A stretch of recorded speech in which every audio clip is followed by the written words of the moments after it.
Alright, welcome back, friends. We want to look at finding factors of a number. Well, the thing that is affecting us is what we're doing fraction. In the previous video I posted, I explained to you that fraction is a part of a whole. Alright, it's a part of a whole. And this would be 1 out of 4 because there are 4 pieces. Well, the thing when we're doing fraction is that we fail to use the highest common factor.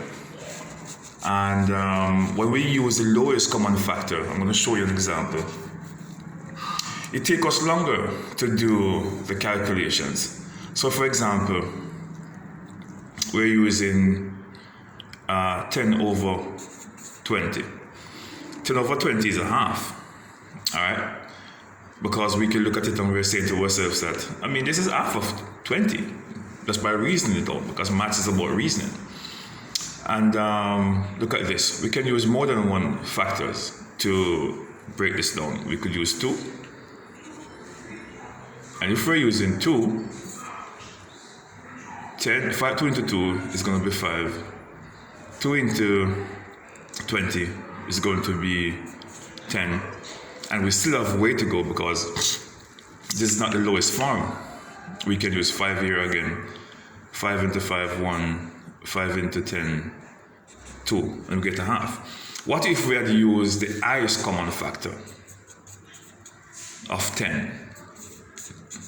The highest common factor of 10 is 10. 10 into 10, 1. 10 into 20, 2. So this is 2 steps we take to get a half. When here we just take 1 step and get a half because we use the highest common factor. In this case, we use a lower factor. That's the reason why we had to do this, then we had to go here to bring it to its lowest form. The highest common factor. But we first need to get familiarized with the factors of a number. Let us do these examples. What are the factors of 10? The first thing you need to know is that the factor is any 2 number, right? It is any 2 number you can multiply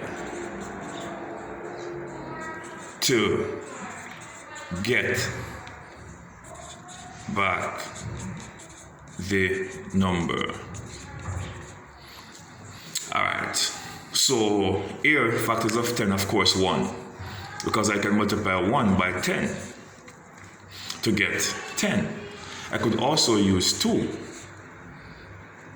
and 5. Because I can multiply 5. 2 times 5 equals 10. 5 times 2 equals 10.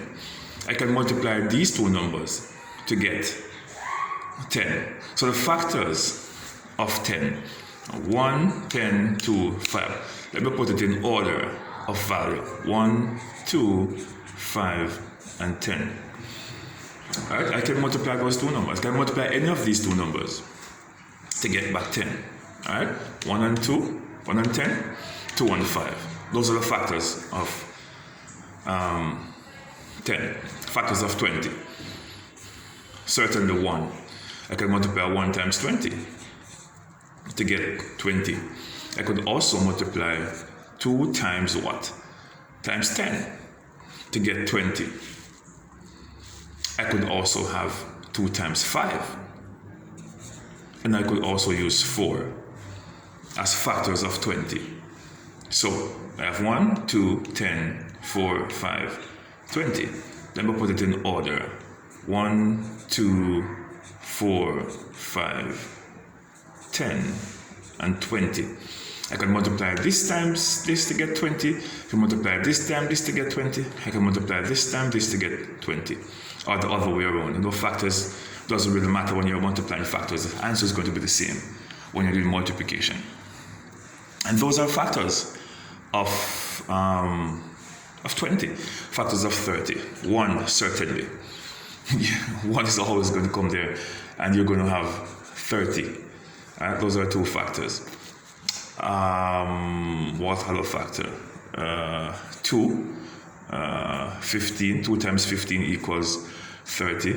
Another factor is 3. and 10, because 3 times 10 can give me 30. So here I have 1, 2, 15, 3, and 10. Can't have 4, because there's no two number you can multiply to get 4, to get 30. All right, so those are the factors. All right, if I've missed out any, just send me a message in my inbox if I've missed out any factor. 1 again, of course. 2 and 25 give you 50. 10 and 5 give you 50. 50, of course, because 1 and 50 give you 50. Do I have any more there? No, 10, right? And those are the factors of 50. As I said before, if I've missed out any, drop a message in the inbox. So when we are doing our fractions, because we say fraction is out of 100%, all right? When you get to your fractions and you're doing your fractions, you want to look for the highest common factor, which can go into both numerator and denominator, particularly when you're dealing with equivalent fraction. Equivalent fractions. And I'm going to post a revision video of equivalent fractions. But what I want you to get here is to get the factors. So if you're using 10 as your numerator, 10 as a numerator, you want to look for the highest factor which can go into both of these. And the highest factor here would be 10. And so you use your 10. If you're doing a percent, 20%, you want to look for your highest common factor which can go into both numerator and denominator. 20 can go. But if you get to 30 over 10, over 100, as an example, you know 30 is the highest common factor here, but you can't use 30 because 30 can't go into 30 and 100 without leaving a remainder. So you have to use the one which is able to go into both. It can't be 15 either. Those are higher. But you still have to go a little bit lower down to 10. Because 10 here is going to give you 3 over 10. Right? So when you're reducing your fractions, it is always important to be familiarized with what is the highest common factor you can use and what are the factors of that number which you can use. It's very important to know. All right?